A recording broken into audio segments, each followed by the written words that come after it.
Puji Tuhan, pagi ini saya masih sharing berbagi dengan saudara.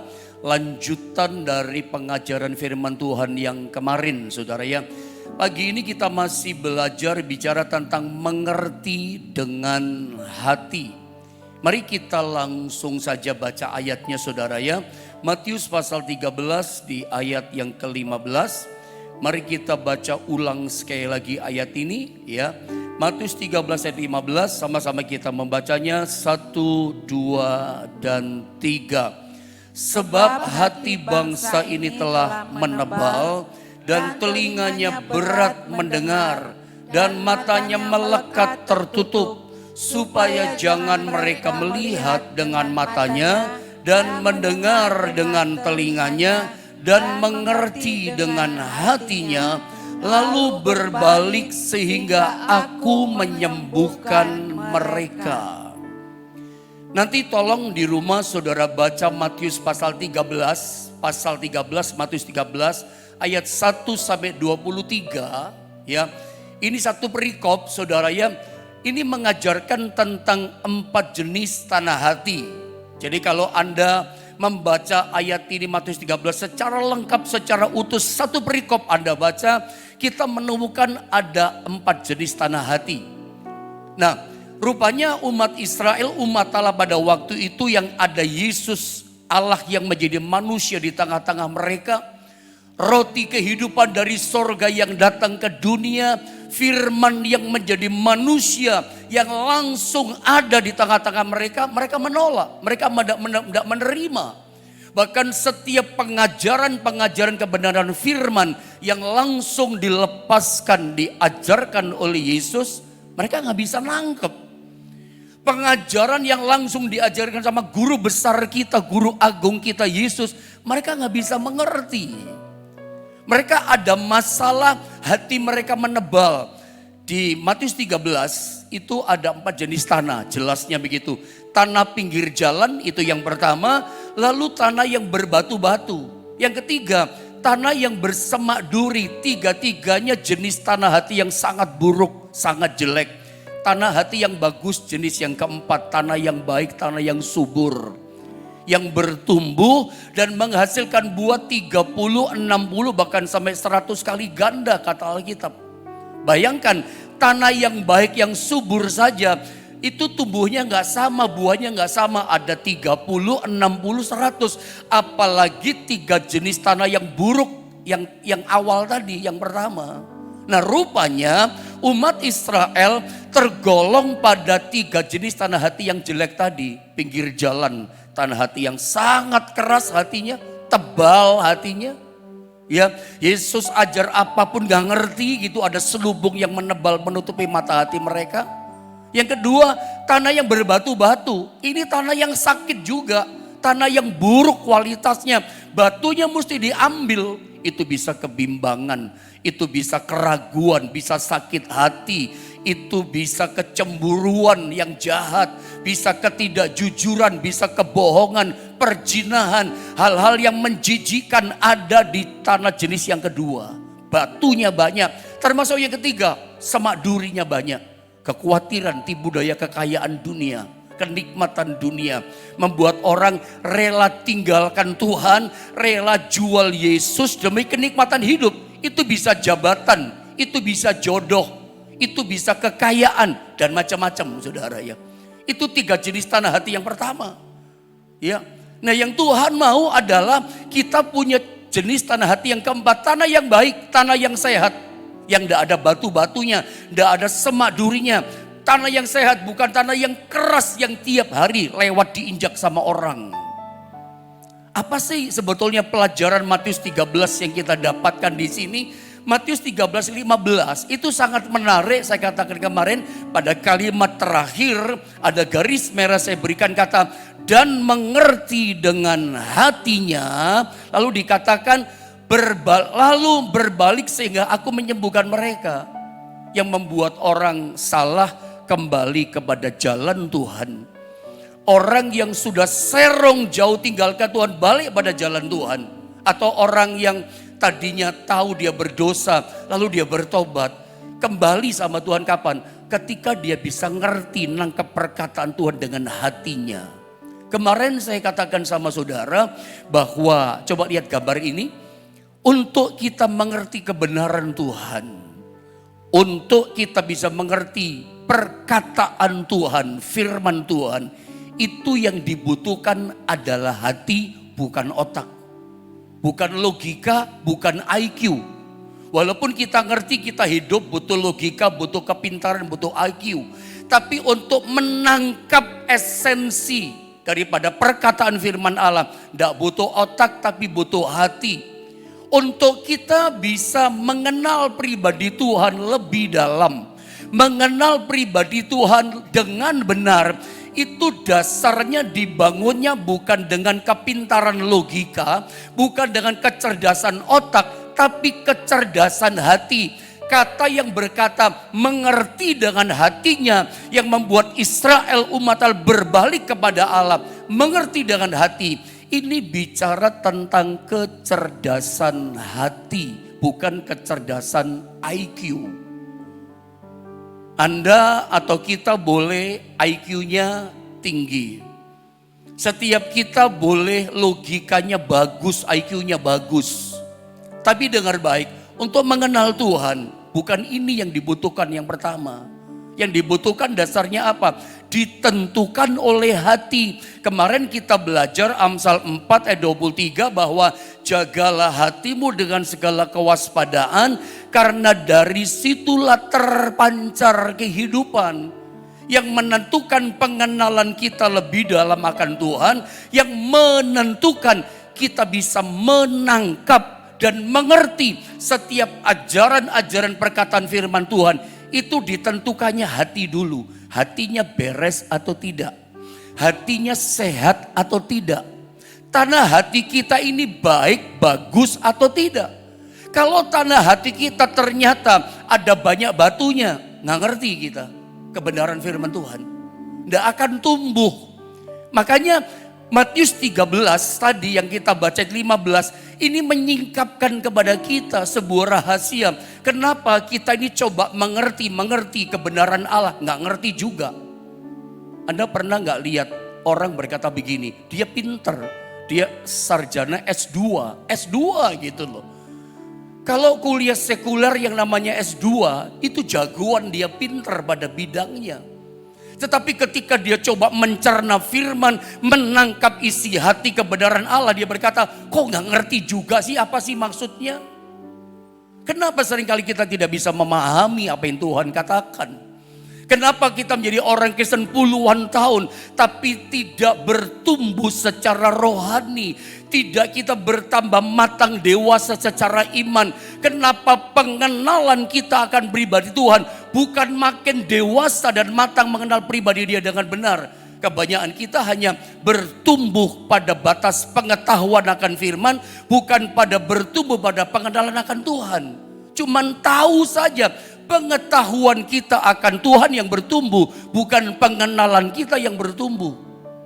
Karena kita seringkali hanya pakai otak kita. Ya automatically begitu. Kalau kita dengar firman Tuhan tiap hari, baca firman Tuhan tiap hari, ya pengetahuan kita bertambah, tapi kita cuma tahu bertumbuhnya. Yang Tuhan mau apa? Semakin mengenal, semakin berubah hidup kita. Pengetahuan kita nggak bisa merubah kita. Tapi ketika firman yang kita dengar saudara, yang kita ngerti itu firman, sampai itu meresap di jiwa kita. Meresap masuk, meresap. Itu yang mengubah kita loh. Lambat laun, tambah lama karakter kita seperti Kristus. Merembes di jiwa kita. Merembes di dalam sampai roh kita. Itu yang merubah saudara ya. Itu yang mengubahkan kita. Makanya dibutuhkan hati, yang menentukan hati. Kalau hati kita keras, tanah pinggir jalan, semua orang bisa lewat. Semua bisa masuk di hati kita, ya firman gak bisa masuk saudara ya. Tanda hatinya banyak batu, ada hal yang banyak yang menjijikkan dalam hati kita, yang kotor, yang jahat. Banyak kekhawatiran hidup, tipu daya kekayaan. Kita lebih silau dengan dunia, dunia lebih indah daripada Yesus lebih indah. Kan ada banyak orang Kristen begitu kan, merasa dunia lebih hebat daripada Yesus. Padahal Yesus jauh lebih hebat daripada dunia.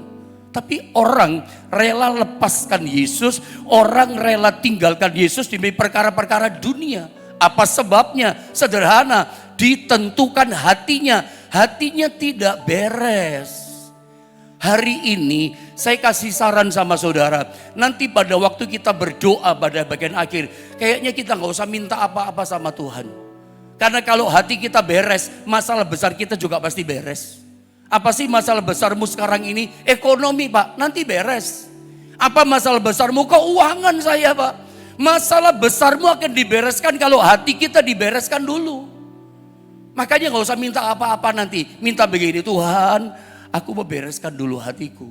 Kalau masih ada yang kotor, masih ada semak durinya, masih ada banyak batu-batunya, tipu daya kekayaan, masih silau sama dunia dan macam-macam yang jahat, tanah hati yang keras. Tuhan, aku mau buang itu Tuhan.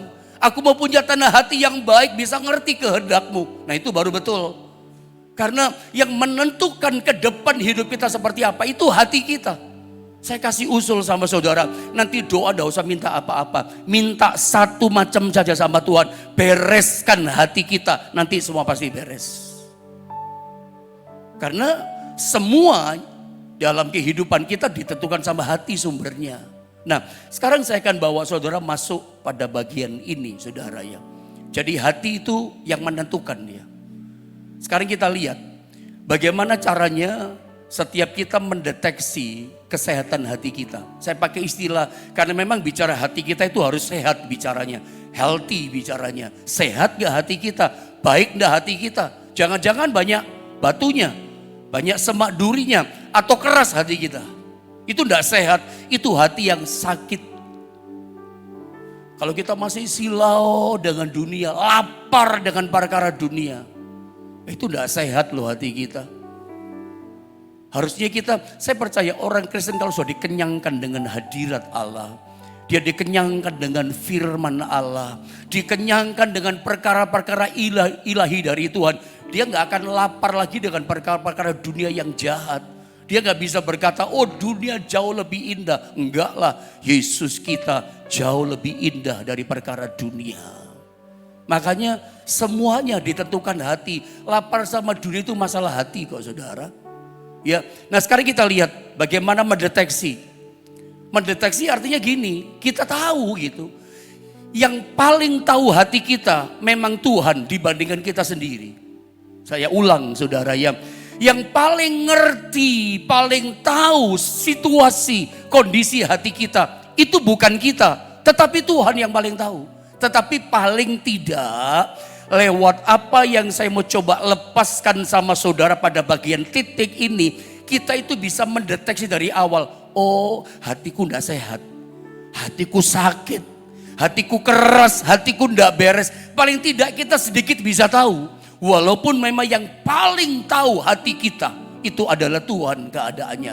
Tapi paling tidak kita sedikit bisa tahu, aduh tidak beres hatiku, cepat-cepat berubah.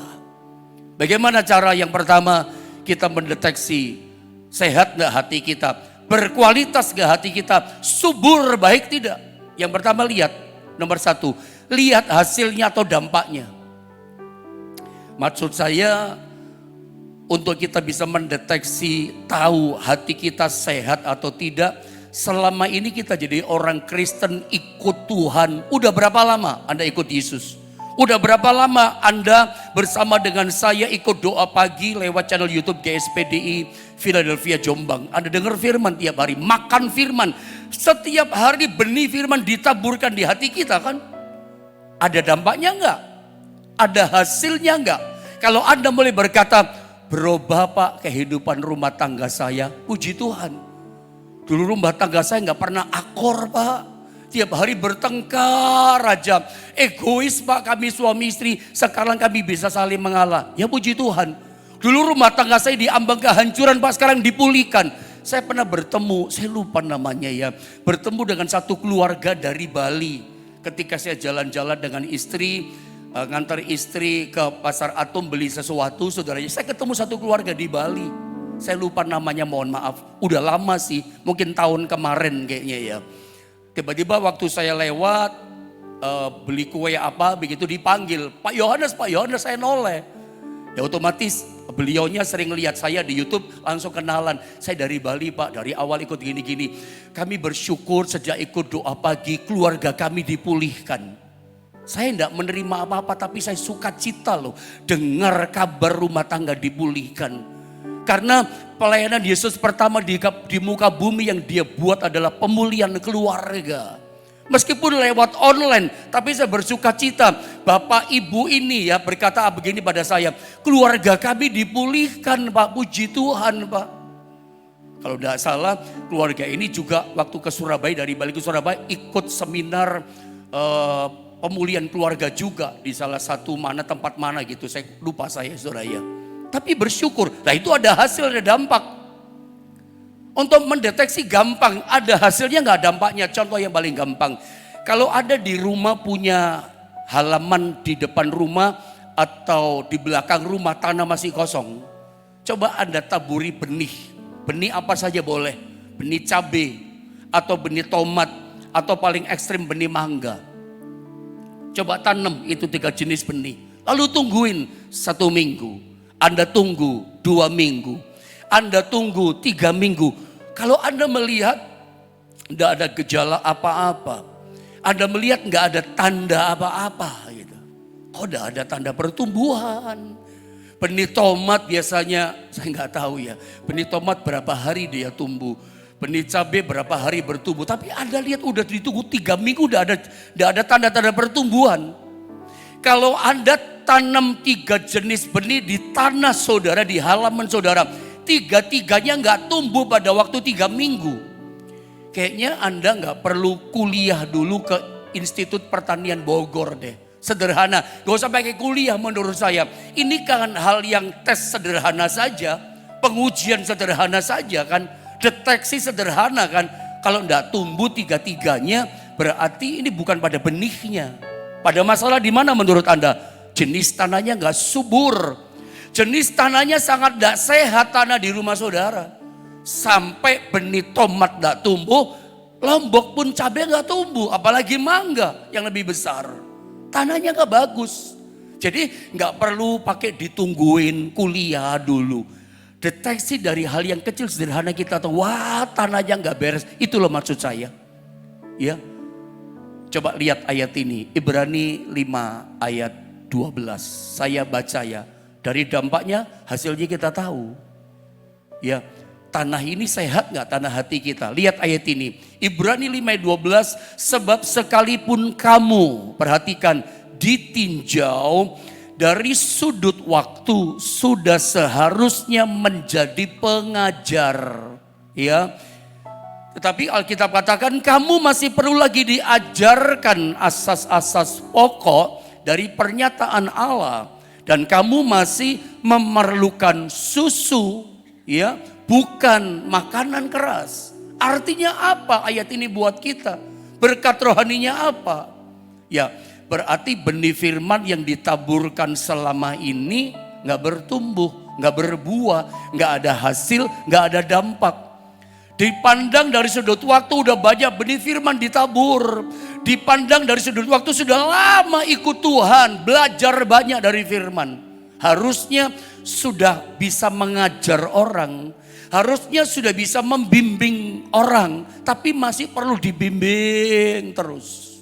Saya percaya harusnya di antara saudara yang sudah lama ikut doa pagi lewat channel YouTube GSPDI Philadelphia Jombang, Anda sudah bisa bimbing orang. Kalau suamimu belum kenal Tuhan, engkau istri harusnya sudah mulai bisa bimbing suamimu dong untuk datang kepada Tuhan. Kalau jalannya salah, engkau bisa tunjukkan jalannya kepada Tuhan. Pertemukan dia dengan Tuhan. Anda sudah bisa bimbing dong. Karena benih firman sudah banyak ditaburkan di hatimu. Bisa bimbing anak-anakmu. Masa iya udah tahun-tahunan ikut Tuhan, kita masih terus harus dibimbing.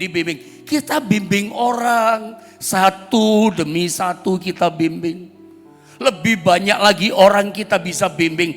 Apalagi di bawahnya harusnya dari sudut pandang waktu sudah lama terima benih firman di hati. Harusnya makanan keras kita bisa terima. Tapi ternyata Alkitab katakan apa? Yang diperlukan cuman susu terus, makanan yang lembek, yang ringan. Bicara berkat, bicara mujizat, bicara keselamatan lagi. Padahal makanan keras itu walaupun keras, walaupun pahit kita terimanya, itu mendewasakan kita, menyehatkan rohani kita. Yang sakit-sakit rohani jadi sehat. Obatnya apa? Makanan keras, firman pengajaran. Makanya saudara ya, diakui, disadari atau tidak, kita butuh makanan keras hari-hari ini. Kita nggak bisa dibombardir, dinabobokan dengan berkat dan mujizat. Walaupun sekali-sekali itu perlu. Karena ada orang-orang di antara kita ngalami masalah. Kadang-kadang sudah diambang putus asa, butuh berita seperti itu. Membuat dia bangkit kembali. Semuanya perlu sih. Tapi ingat, makanan keras ini juga lebih perlu. Jadi bagaimana kita tahu hati kita ini sehat atau tidak? Tanah hati kita subur atau sakit tanah hati kita? Ada batu-batunya. Ada banyak semak durinya. Atau tanah hati kita pinggir jalan keras, saudara ya. Kalau ini ada, ya kita bereskan. Deteksi dari awal tuh lebih baik. Ya, saya tunjukkan yang kedua sama saudara. Bagaimana mendeteksi supaya kita tahu tanah hati kita bagaimana keadaannya. Lalu kita bereskan nanti saudara ya. Lihat yang kedua adalah dari perkataan kita sendiri. Saya cuma bagi dua saja sama saudara. Untuk mendeteksi tahu gejala awal dari awal. Hati kita ini bagus atau tidak. Hati kita bermutu subur, berkualitas. Atau tanah hati kita sakit, tidak subur, jelek sekali. Yang kedua, kita tahu dilihat dari apa? Dari perkataan kita. Karena Alkitab katakan apa yang keluar dari mulut kita itu pasti kata Alkitab meluap dari hati. Ayo kita baca ayatnya. Matius 15 ayat 18 dan 19 saya baca begini kata firman Allah.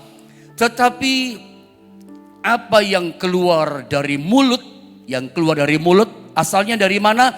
Berasal dari hati. Jangan dibolak-balik ya. Ini firman yang berkata, ini kebenaran Tuhan, pasti ya dan amin. Nggak usah ditafsirkan lagi, nggak usah diotak-atik pakai akal logika IQ kita. Alkitab berkata, tetapi apa yang keluar dari mulut berasal dari hati dan itulah yang menajiskan orang. Terus ayat yang ke-19, karena dari hati, nah lihat ini, timbul segala pikiran jahat, pembunuhan, perjinahan, percabulan, pencurian, sumpah palsu, dan hujat, dan seterusnya, dan seterusnya. Semua kejahatan yang menajiskan, yang kotor, itu ternyata sumbernya, dasarnya dari hati, kemudian yang dari hati pasti keluar di mulut. Jadi hati menentukan perkataan kita. Kalau hati kita takut, ya omongannya pasti takut. Hati kita kalau lagi kecewa sama seseorang, bagaimana perkataan mulut kita? Ya pasti kekecewaan. Kalau hatimu lagi sakit hati sama seseorang, nanti ketemu sama seseorang, ngomongnya pasti ngomongin orang itu, sakit hati mengkau luapkan ke mulut.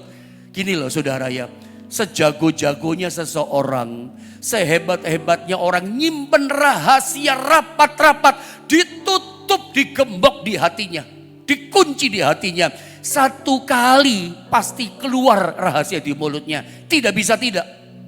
Percaya karena firman yang berkata. Orang boleh simpen rapat rahasia di hati. Satu kali keceplos juga ngomong sama seseorang. Entah sama siapa, sama saya atau sama yang lain. Bisa saja seperti itu. Memang firman yang bilang. Jadi Anda jangan coba berkata begini. Misalnya jadi Anda lihat ya. Hati kita sehat atau tidak, itu kelihatan dari mulut kita, yang kita omongkan.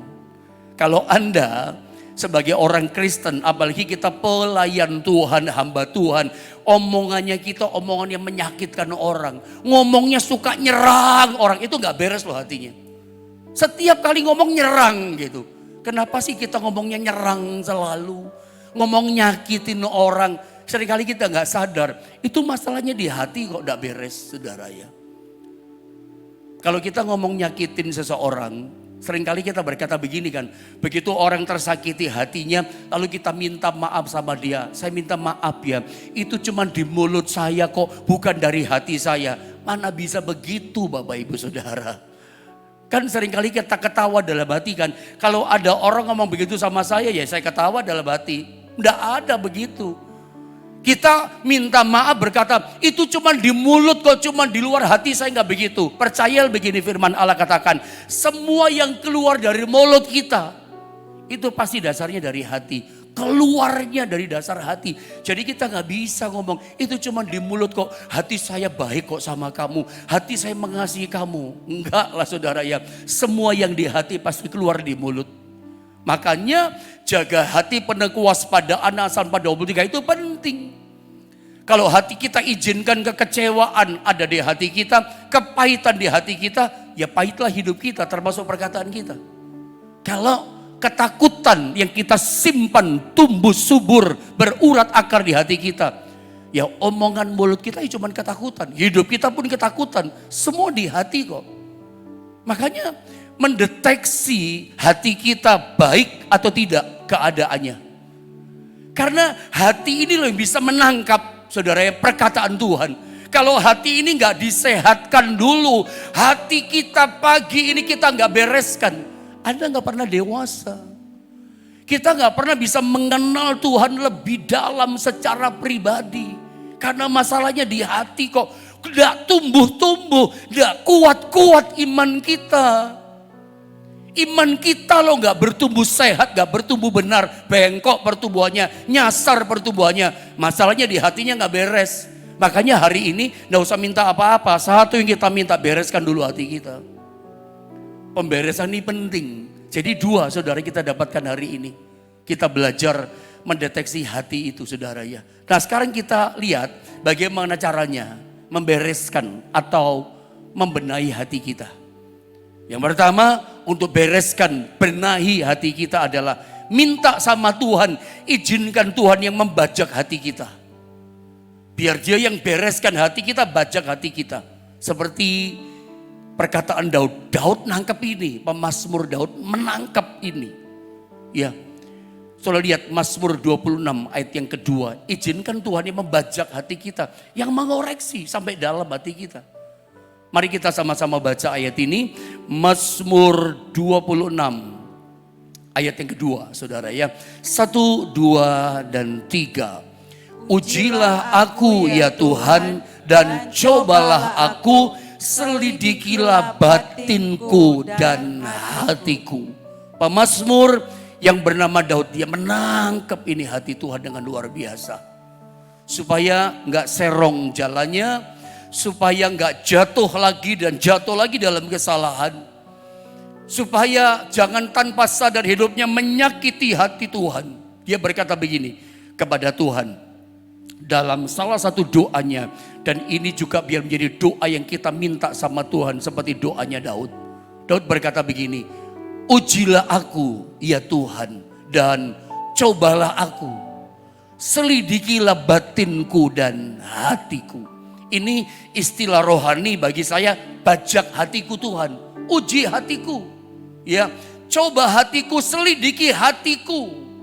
Kita minta sama Tuhan supaya Tuhan membajak hati kita, dia selidiki. Seperti saya katakan di pertengahan tadi, yang paling tahu kondisi keadaan hati kita itu ternyata bukan kita, Tuhan yang tahu kondisi hati kita. Kemarin kita udah belajar ya, bahwa hati kita itu licik. Kita melihat semua kelicikan yang pernah ada di dunia ini. Wah, orang itu licik sekali Pak. Saya kasih tahu, hatimu dan hatiku lebih licik daripada orang yang licik itu. Kita suka ditipu sama hati kita. Kita merasa udah benar. Kita merasa keputusan yang kita buat udah betul. Kita merasa udah rohani, ternyata baru merasa ternyata sesungguhnya belum. Kita merasa udah mengenal Tuhan, padahal baru bertumbuh dalam pengetahuan akan Tuhan, baru tahu tentang Tuhan. Tapi kita merasa, saya udah kenal kok lebih dalam akan Tuhan. Cuman merasa. Penyakit merasa itu penyakit gereja Tuhan, orang Kristen di akhir zaman. Jangan di antara kita punya penyakit merasa ini. Merasa benar ternyata banyak salahnya. Makanya izinkan kita berdoa seperti Daud. Minta izinkan Tuhan yang bajak hati kita. Dia selidiki hati kita. Dia tes uji hati kita. Kenapa sih orang tidak mau dibajak hatinya? Tidak suka seperti Daud. Apalagi kalau suruh nyanyi lagu ini kan tidak seneng ya. Ujilah aku Tuhan, cobalah aku Tuhan. Seringkali orang menghindar. Tiru Daud. Seringkali kita itu pengennya gini. Tuhan, aku rindu mengenal hatimu, rindu mengenal hatimu. Bagus sih rindu mengenal hati Tuhan. Tapi Tuhan mau juga kita itu mengenali hati kita.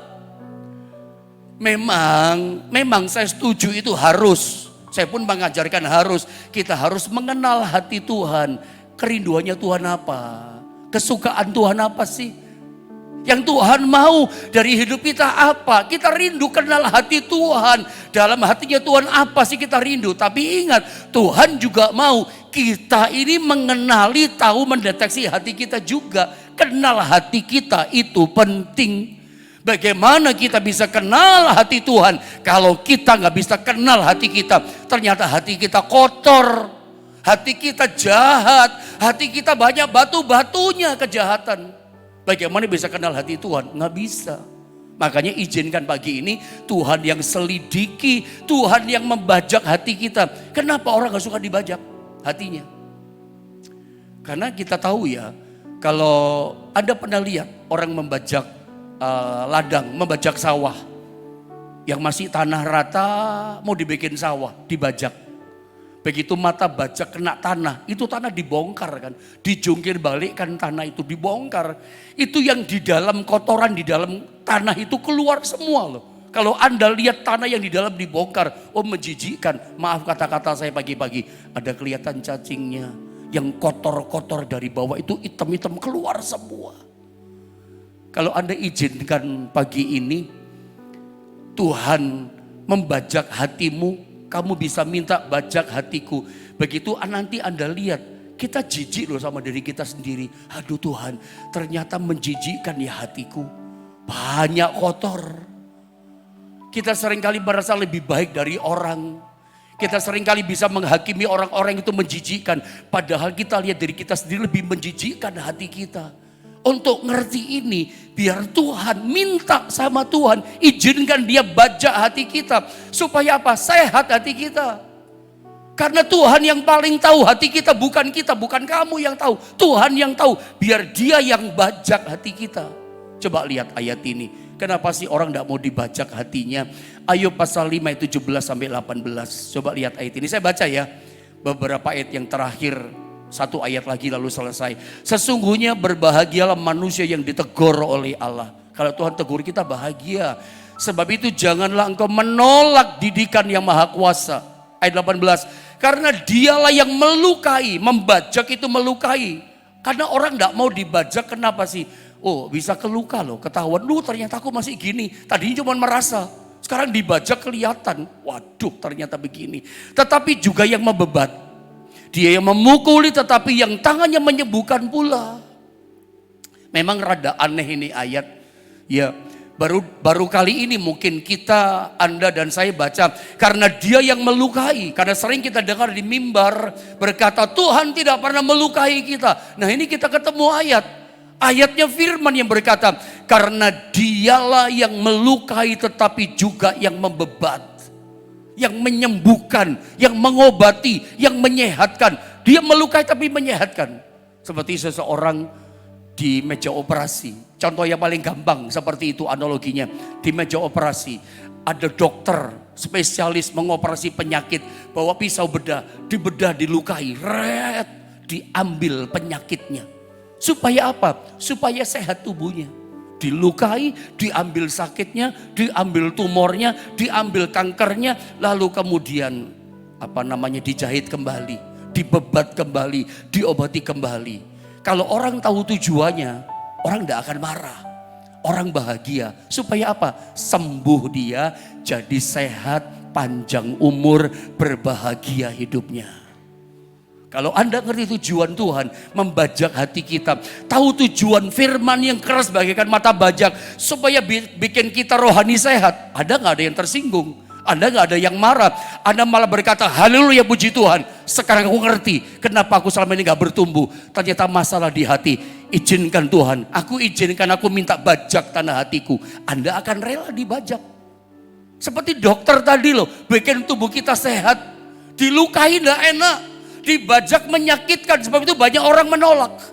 Nah persoalannya begini, ketika Anda sudah tahu, ketika dibajak sama Tuhan ditunjukkan, ini loh banyak batunya kamu, keras tanah hatimu, menjijikkan, kotor hatimu, banyak semak durinya, tipu daya kekayaan, kamu silau sama dunia sampai kamu tinggalkan Tuhan. Ketika dibajak seperti ini, apa yang kita lakukan? Yang kedua, kita mesti mengakui. Ya Tuhan, memang aku salah. Yang ketiga, dengan cepat, dengan waktu 2 menit, buang semua yang seharusnya tidak boleh ada dalam hati kita. Buang. Ayat ini terakhir kita baca. Saya baca dengan cepat. Yakobus 1:21. Sebab itu buanglah segala sesuatu yang kotor di hati kita ya. Dan kejahatan yang di hati kita. Yang begitu banyak itu menjijikan di hati. Dan terimalah dengan lemah lembut firman yang tertanam di dalam hatimu. Yang berkuasa menyelamatkan jiwamu. Buang saudara. Bagaimana caranya pendeta buang? Katakan dengan iman, Tuhan hatiku kotor. Aku masih ada cemburu, iri hati. Aku nyimpen kepahitan, kepahitan. Aku keluarkan kau di hati. Aku maafkan orang itu. Aku ampuni orang itu. Aku berkati orang itu. Lepaskan, buang dengan perkataan iman. Itu caranya. Apa sih yang di hatimu yang kotor? Kenajisankah? Kenajisan kamu pergi keluar dalam nama Yesus. Dengan perkataan iman, perkataan kuasa nama Tuhan, buang itu. Terima firman dengan lemah lembut. Tidak ada yang marah, tapi lemah lembut. Terima kasih buat firman-Mu. Saya berdoa pagi ini, biarlah firman Allah boleh membajak hati kita. Supaya hati kita jadi sehat, subur. Kita bertumbuh semakin pengenalan kita akan Tuhan. Mari kita sama-sama naik.